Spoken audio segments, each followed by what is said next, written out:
The bed was too soft. That was the first thing she noticed, that she'd spent so long sleeping on a mattress that sagged on the left side that her body didn't know what to do with something that simply held her. Amelia lay on top of the white sheets, not bothering to pull the blanket over herself. Her purse rested half open beside her, its contents spilling slightly onto the mattress. The small paper bag containing painkillers and anti-nausea medicine peeked out from inside. Her phone lay face down next to it, switched off the moment she entered the room. She did not want to see missed calls. She did not want to read threatening messages. She did not want to hear her father's voice telling her to come back. She had left. Even now it didn't feel real. It felt like something she was going to have to keep telling herself for a long time before her body believed it. She'd been in this room. What? 40 minutes? An hour? The bathroom door stood partially open, and from where she lay, Amelia could still see the edge of the sink she had gripped so tightly earlier that her knuckles had turned white. The memory was still fresh. The moment she had entered the hotel room, she barely made it to the bathroom before dropping to her knees in front of the toilet. Her hands had trembled as she pushed her hair away from her face. She had vomited until her stomach was empty, then remained there for several minutes, forehead resting against the cool porcelain, tears and sweat mixing on her skin. Her body had finally given in after hours of fear, adrenaline, and heartbreak. When she could stand again, she rinsed her mouth, splashed water on her burning face, and stared at her reflection in the mirror. The faint mark of her father's hand still visible on her cheek. Seeing it had made her chest tighten all over again. She had touched the swelling skin with shaking fingers and whispered only one word, "Enough." Then she stumbled to the bed and collapsed exactly where she was now. Yet sleep would not come. For 22 years, Amelia had lived as though she were walking barefoot across burning coals. Each day demanded silence. Each mistake brought punishment. Each hope was extinguished before it had the chance to grow. She had run away. She had actually done it. She had walked out of that house without asking permission, without apologizing, without looking back. All her life, she had tried to believe that her father was not completely cruel. He had not always been this way, or perhaps she had only wanted to believe that. Whenever he showed the smallest sign of affection, she clung to it desperately, treating it as proof that somewhere beneath the anger there was still a father who loved her. Tonight shattered that illusion. The slap itself had not been new. His hand had struck her many times before, so many that the memories blurred together into one long history of fear. As a child, as a teenager, as a woman who still felt like a frightened little girl in his presence. No. What broke her tonight was not the pain in her cheek. It was the certainty that nothing would ever change. To him, she was never enough, never obedient enough, never grateful enough, never perfect enough. And perhaps he had never truly seen her as his daughter at all. She was a reminder of his first wife, the woman who had died and left behind a child his new wife could not stand. From the moment his second marriage began, Sowers understood her place. An inconvenience, a burden, a living memory no one wanted. Her stepmother's dislike was never hidden. It lingered in every insult, every cruel glance, every complaint whispered to her father behind closed doors. And instead of protecting his daughter, he surrendered to it. He punished Sowers according to his wife's moods. If his wife was irritated, Amelia was blamed. If she was angry, Amelia was scolded. If she wanted Amelia hurt, her father made sure she was. Home became a carefully controlled prison. She was homeschooled under the excuse that it was better for her. In truth, it kept her isolated. No school friends, no class trips, no first crushes, no ordinary memories. While other children were discovering who they were, Amelia was learning how to stay silent, lower her eyes, and disappear before she could become a target. Now, at 22 years old, she felt painfully unprepared for the world. She had no stable career. The only thing that had ever felt truly hers was painting. When she held a brush, the noise inside her mind quieted. Colors expressed feelings she could never say aloud. Canvas listened without judgment, but painting did not seem practical. Dreams did not pay hotel bills, buy food, or secure apartments. So she took whatever jobs she could find, serving coffee in small cafes, flipping burgers in local restaurants, standing for hours with aching feet and forced smiles. A tear slipped from beneath her closed eyelids and ran slowly toward her ear. "I will never forgive them," she whispered into the empty room. Whatever savings Amelia had managed to keep over the years, she had decided to use them to start over in this new city, far away from the house she had finally escaped. The hotel she had chosen was modest and inexpensive, but Amelia was painfully aware that this safety was temporary, that she eventually has to find a place of her own. She had not eaten since morning. The medicine in her purse would help with her nausea, but only if she put food in her system first. She slowly opened her eyes. The golden sunlight blurred for a moment before the room steadied.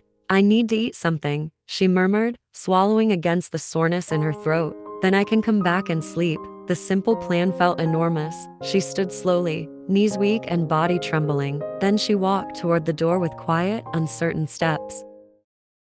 Her feet wobbled beneath her as the medicine finally began to work. After forcing down a simple meal in the hotel dining area and swallowing the tablets with several gulps of water, Amelia had returned to the hallway. The anti-nausea medicine had settled her stomach, but it also left a heavy drowsiness spreading through her limbs. It was overwhelming. Her legs felt weak. Her eyelids were so heavy that they kept sliding shut for a second at a time. The hotel corridor was quiet. Amelia clutched her purse tightly against her chest. Step by step, she made her way toward the elevators. "Oh Lord," she whispered, her voice barely audible. "What is happening to me?" But even as she asked the question, she knew the answer. Her body was finally reacting to years of neglect and to one of the worst days of her life. She had not slept. She had cried until her eyes burned, and no human body could endure that and remain unaffected. She turned the corner into the long hallway leading to the elevators. Her head dipped down. Her attention drifted for only a second, and that was enough. A tall figure stood directly in her path. He was walking quickly while speaking on his phone, his deep voice low and controlled, discussing something. Before either of them had time to react, Amelia collided with him.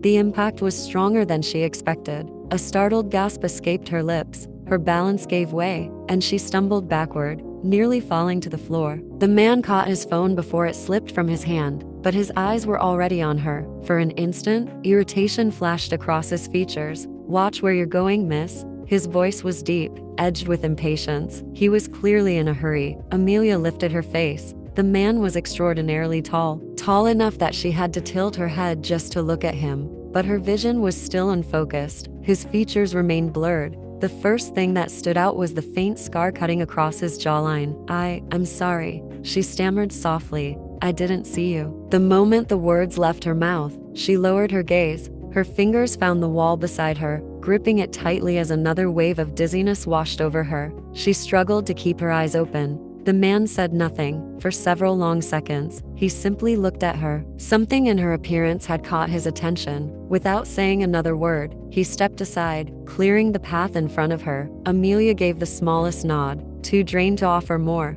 She moved past him in silence. Her shoulder glided along the wall as she made her way toward the elevator. When she finally reached the doors, she stopped. But she did not press the call button. She simply stood there, swaying slightly, staring at the closed doors, as if she had forgotten what she came for. The man remained where he was. He should have walked away. He had places to be, people waiting for him. Yet he found himself unable to leave. He watched the way she leaned against the wall, the way her fingers trembled. With a quiet exhale, he turned around and walked back toward her. He said nothing. He merely reached past her and pressed the elevator button. Amelia did not even seem to realize what he had done. A soft chime echoed through the corridor. The elevator doors slid open. She stepped inside slowly and moved to the far corner, pressing her back against the wall for support. The man entered after her. He stood beside the control panel, still looking straight ahead. "What floor?" he asked in a calmer voice. For a moment, Amelia only blinked. The question seemed to take several seconds to register.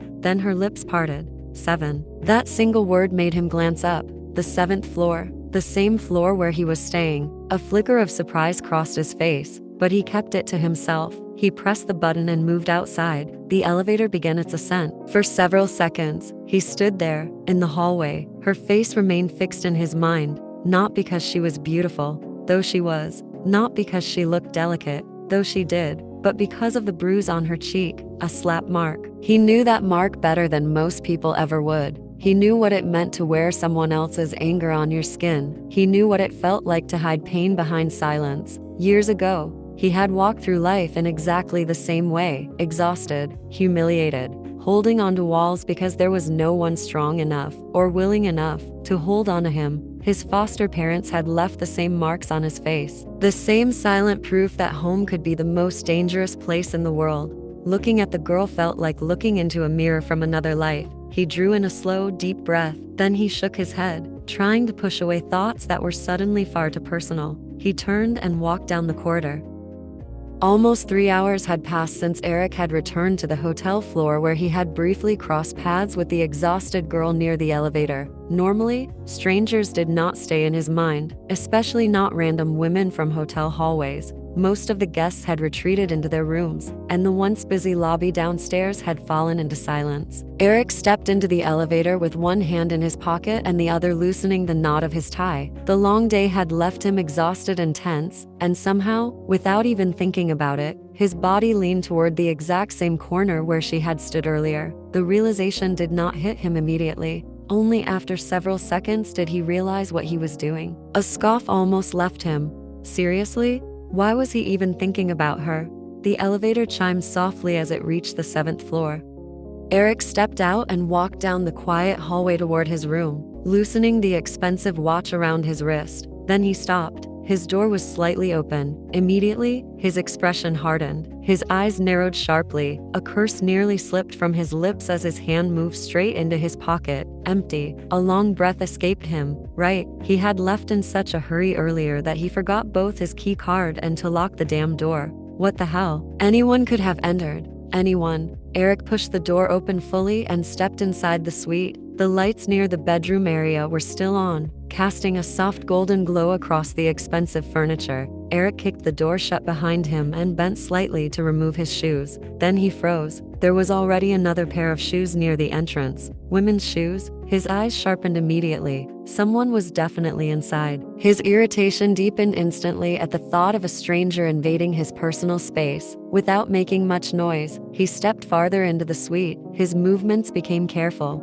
Not because he was afraid, absolutely not, but because he wanted to see exactly who had the audacity to enter his room. The bedroom came into view, and there, on his bed, was a woman, sleeping deeply. Eric stopped walking entirely. For a moment, he simply stared. One of her ankles hung slightly off the edge of the mattress while the other rested loosely over it. Her body was curled toward the pillows like someone who had collapsed the second they touched the bed. Her top had ridden up slightly during sleep, exposing a small part of her waist and navel. Her hair covered most of her face. Eric took a few slow steps closer to the bed. "Excuse me," he said firmly. No response. He moved to the side of the bed, intending to wake her properly, but the second he saw her face clearly, he stopped. It was her. The same woman from the elevator hallway. Eric stared at her silently. A strange feeling settled heavily in his chest. How had she even ended up here? Did she mistake his room for hers? Did she enter because the door was unlocked? And more importantly, how exhausted was she to fall asleep this deeply in a stranger's room without even realizing it?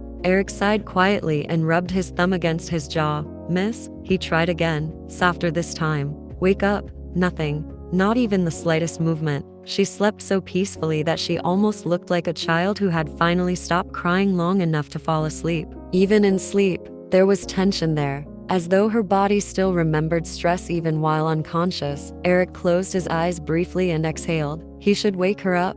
Any sensible person would. This was his room, his bed, his privacy. But when he remembered the way she had been swaying in the hallway earlier, barely able to keep herself standing, something inside him resisted the idea of dragging her awake. Silently, he reached toward the folded blanket near the edge of the bed. With careful hands that surprisingly lacked their usual roughness, he pulled it over her exposed waist and stomach. Eric stood there for a few seconds longer than necessary, watching her. Then he looked away sharply, annoyed at himself for even caring. He loosened another button of his shirt and stepped back from the bed.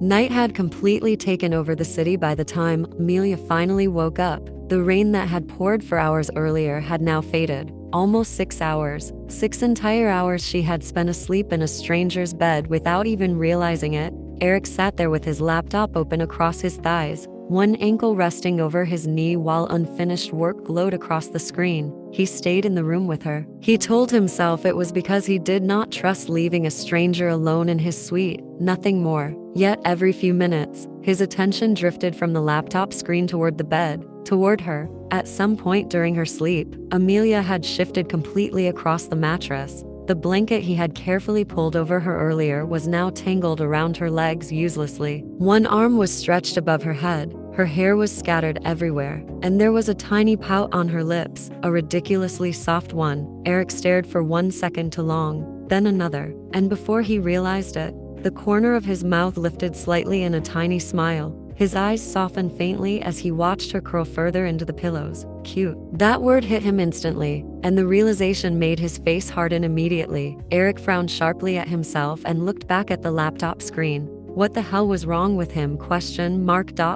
A stranger sleeping in his bed. No, he muttered under his breath, almost offended by the thought itself. Must be the wind. The windows were closed. There was absolutely no wind. A few minutes later, he reached toward the water bottle sitting on the small table beside the couch. But before his fingers touched it, movement caught his attention. The woman stirred. Eric's hand paused midair. Amelia rubbed her eyes slowly with the back of her hand, her face scrunching up in sleepiness. Then, with visible effort, she pushed herself upright on the bed. Her hair fell messily around her face while the blanket slipped down to her lap. Eric bit the inside of his cheek. Any second now. This was usually the part where people panicked, screamed, accused him of something, or at the very least, looked horrified. Instead, my neck hurts, she mumbled sleepily to herself, scratching lightly beneath her chin. Eric blinked once, even after sleeping for 6 hours. He asked dryly, leaning back against the couch, with one arm stretched across the backrest.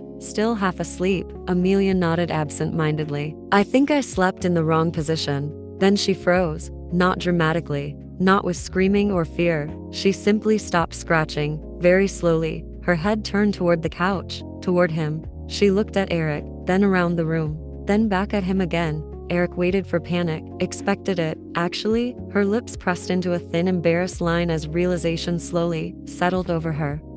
She began carefully. She immediately pushed her messy hair behind her ears. I'm sorry, she said quickly. I really didn't mean to intrude. Her voice grew softer the more she spoke. I was tired and I think I entered the wrong room by mistake. My room must be somewhere nearby and I didn't notice. She kept explaining herself nervously, words tumbling over one another, and strangely enough, her calmness confused Eric more than panic ever could. Most women would have screamed by now, or accused him of something, or at least looked terrified, but Amelia just looked embarrassed, tired, and apologetic. Eric leaned slightly forward against the couch armrest. Well, he said slowly, you're surprisingly calm for someone who just woke up in a stranger's room. Amelia looked genuinely uncomfortable. I'm really sorry. She quickly pushed the blanket aside and tried standing from the bed. The second her feet touched the floor, dizziness hit her violently. Her body swayed hard. She immediately sat back down with a hand pressed against her forehead. Embarrassment flooded her face. Just give me a minute, she muttered weakly. It's okay, take your time. Eric stared at her for a moment before speaking again. You're not even going to ask who I am. Amelia looked up. I could have done anything to you, he added bluntly, and that finally made her pause. Not out of fear, out of thought. If you wanted to hurt me, you wouldn't have waited on the couch. Eric's brows lifted slightly. That's a dangerous amount of trust, lady. Most people would have called security, she said softly. Why didn't you? Eric looked away for a second before answering, thought about it.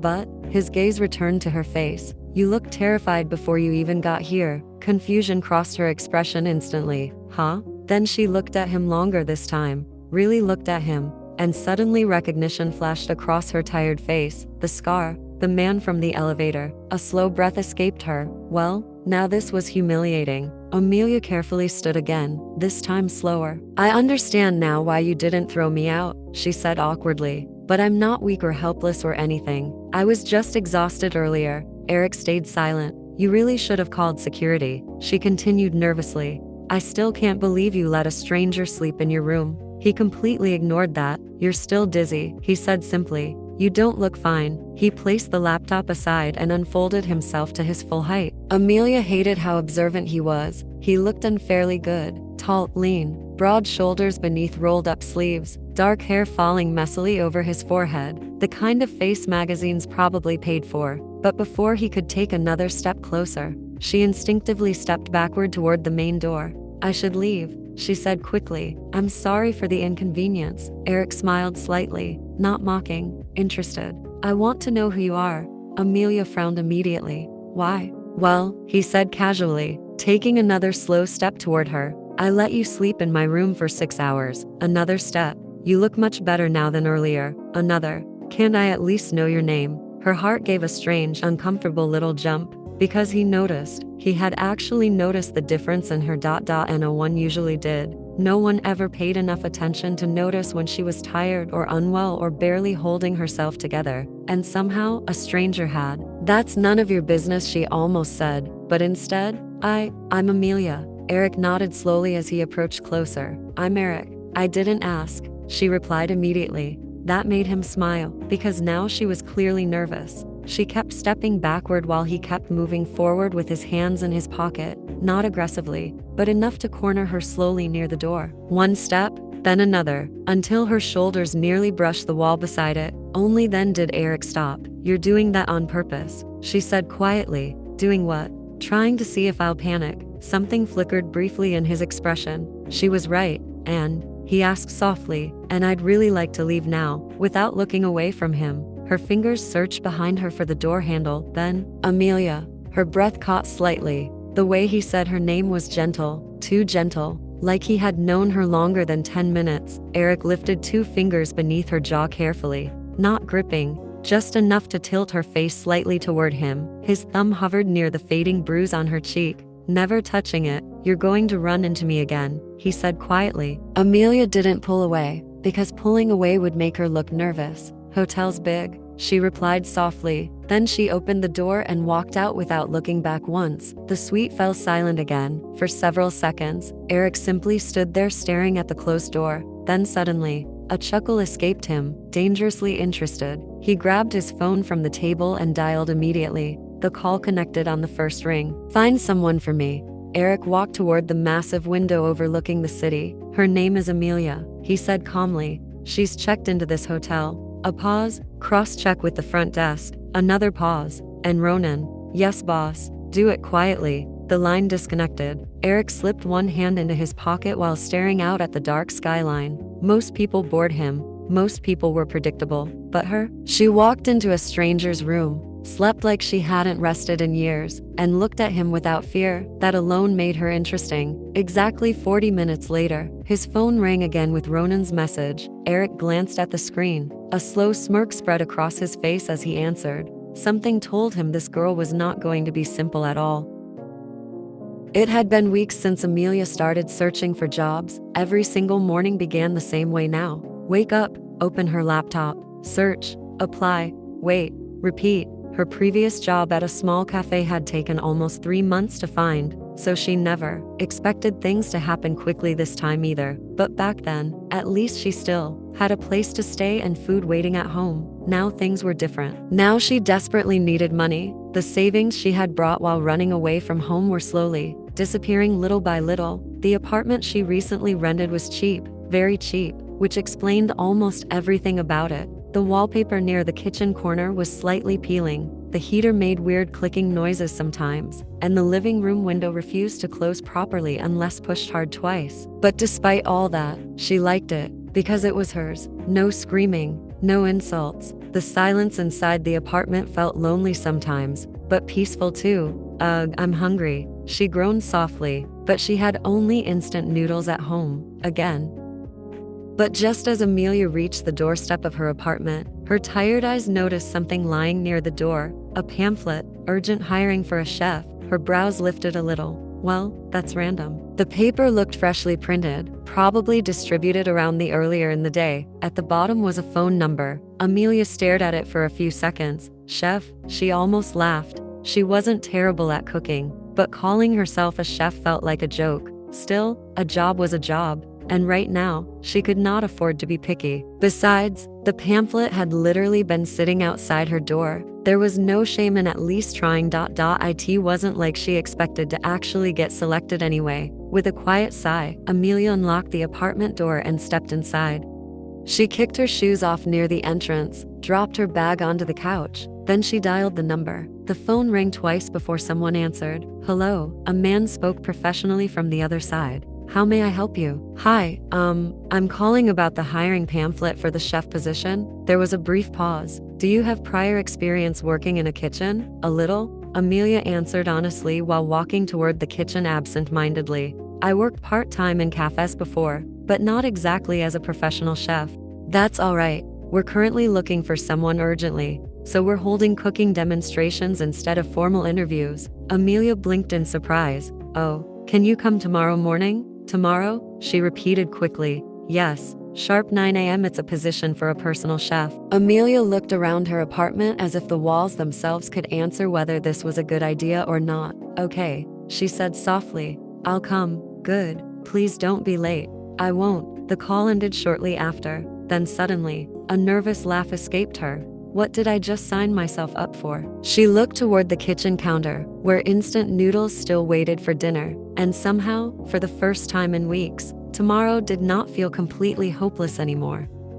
What the fuck is this? Amelia's eyes widened slowly as she stood frozen outside the enormous gates, her fingers tightening around the straps of her purse almost instantly. This wasn't a house, not even close, and calling it a mansion somehow still felt too small for whatever this place actually was. The brown iron gates alone were larger than the apartment building she currently lived in. Beyond them stretched a massive driveway lined with perfectly trimmed hedges, fountains, expensive black cars, and guards standing in different corners like statues, actual guards, armed ones. Her throat went dry. Suddenly she became painfully aware of herself, her cheap shoes, her old jeans, the small purse she had been using for almost 4 years now. Everything about her suddenly felt out of place here. What am I even doing here? She whispered under her breath. Her eyes slowly lifted toward the giant estate again, and nervousness crawled up her spine immediately. People like this didn't hire girls like her. Rich people like this probably had private chefs trained in expensive schools.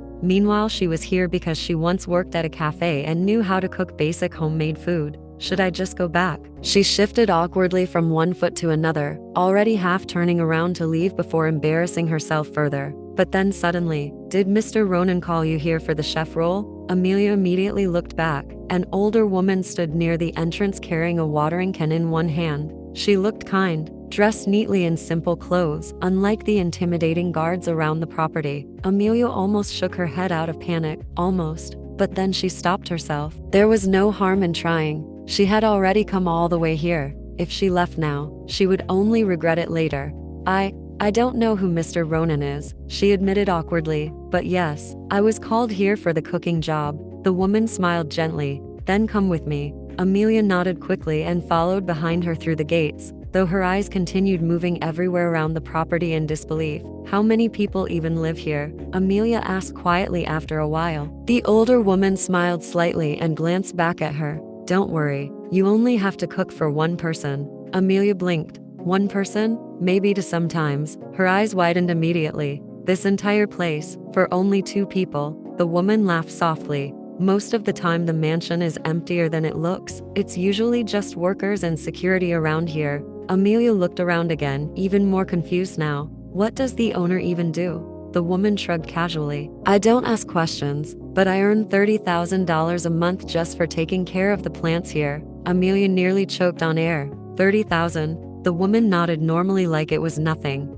And you're here for the cooking position. You'll probably earn more than me. For a second, Amelia forgot how to breathe properly. Her heartbeat started rising so fast it almost hurt. This kind of salary could change her life completely. No more struggling for rent. No more instant noodles every night. No more counting coins before grocery shopping. This felt unreal, and suddenly she regretted not learning more recipes properly. You can go inside now, the woman said kindly. I still have work outside. Amelia looked toward the massive entrance nervously. 2 large guards stood beside the doors without moving an inch. The closer she got, the smaller she felt. Hello, she greeted awkwardly. Neither of them replied. She bit her lip nervously. Then one of the guards stepped forward silently and opened the giant door for her. Amelia slowly walked inside, and froze again. The interior was even more overwhelming than the outside. Huge crystal chandeliers hung from the ceiling. The floors looked polished enough to reflect her entire body back at her. Massive dark curtains framed tall windows while expensive furniture sat perfectly arranged like no one was even allowed to touch them. Everything looked custom-made. Nothing felt random. welcome." A deep voice interrupted her thoughts. Amelia immediately looked toward the staircase. A man in a black suit was walking down slowly while holding a tablet in one hand. "Hello, I'm here for the—" "I know," he interrupted politely. "Make yourself comfortable." Amelia frowned slightly while looking around again. "There's no one else here for the job? Only a few pamphlets were distributed," he explained calmly. "And we obviously don't want crowds around this place. Everyone is scheduled separately." Amelia nodded slowly. "It said the chef is urgently needed." "Yes," he replied while motioning her to follow him deeper into the mansion. "The previous cook had to leave suddenly and return to her hometown. And since you'll be staying home for a while now, someone needs to handle his meals." Amelia asked quietly. The man only glanced at her briefly. "You'll know what you need to know if you get selected." That answer somehow made her even more nervous. "Oh, and if you do get the job," he continued casually, "you'll most likely have to move in here." Amelia's footsteps paused immediately. "Move here? It's easier," he replied calmly. "Breakfast, lunch, dinner, medications, managing everything would become difficult otherwise." "Medications?" she repeated softly, but the man ignored that part completely. "It's temporary anyway," he continued. 2 or 3 months probably. After that you can leave if you want." Amelia stayed quiet. Living here sounded unreal, like a dream. But at the same time, the guards, the silence, the strictness, everything about this place felt strangely dangerous. As if one wrong move could get her thrown out instantly. "You receive a very good salary," the man added while opening another door, "but you're also expected not to ask personal questions." Amelia frowned slightly, but didn't ask any cross questions. The moment they entered the kitchen, Amelia froze again. For the third time now, fresh ingredients covered the counters neatly. Expensive knives, machines, ovens, everything looked professional and untouched. There wasn't a single ingredient missing, not one thing. It looked like someone had prepared every possible option beforehand just to test her properly. Her throat went dry. The man finally placed the tablet down on the marble counter. "You'll be alone for now," he said calmly. "Take your time. Cook whatever you think is best." Amelia slowly looked around the giant kitchen again, then back at him. That's it. And with that, he turned around and walked out quietly, leaving her completely alone inside the enormous silent kitchen. She still couldn't believe it. Even while sitting in the back seat of the expensive black car they had sent for her, her mind refused to process what had happened. No, this had to be some kind of joke. How could she possibly get a job like that so easily? All she did was cook steak, a few side dishes, and fresh juice. That was it. Yet barely 2 days after she finished cooking and went back home, the same man who guided her to the kitchen called her and "You got the job." Just like that. No long questioning. Nothing. That was also when she finally learned his name, Ronan. The same Mr. Ronan the old woman outside had mentioned earlier. Amelia rested her head back against the seat slowly and stared out the tinted window while the city lights passed by outside. Her heartbeat still hadn't calmed down. A driver provided by them had brought her home personally so she could pack her luggage and move into the mansion. The thought alone made her stomach twist nervously. "I actually did it," she whispered quietly to herself. Her fingers tightened around her bag resting on her lap. The salary itself was enough to make her knees weak. For the first time in years, she could finally breathe without worrying. But beneath that excitement, something else sat quietly in her chest. A strange nervousness she couldn't explain. This was the opportunity, and she had chosen it herself. What Amelia didn't know was that the choice she thought she made herself was never really hers to begin with, and the moment she started living inside that mansion, her entire life was going to change.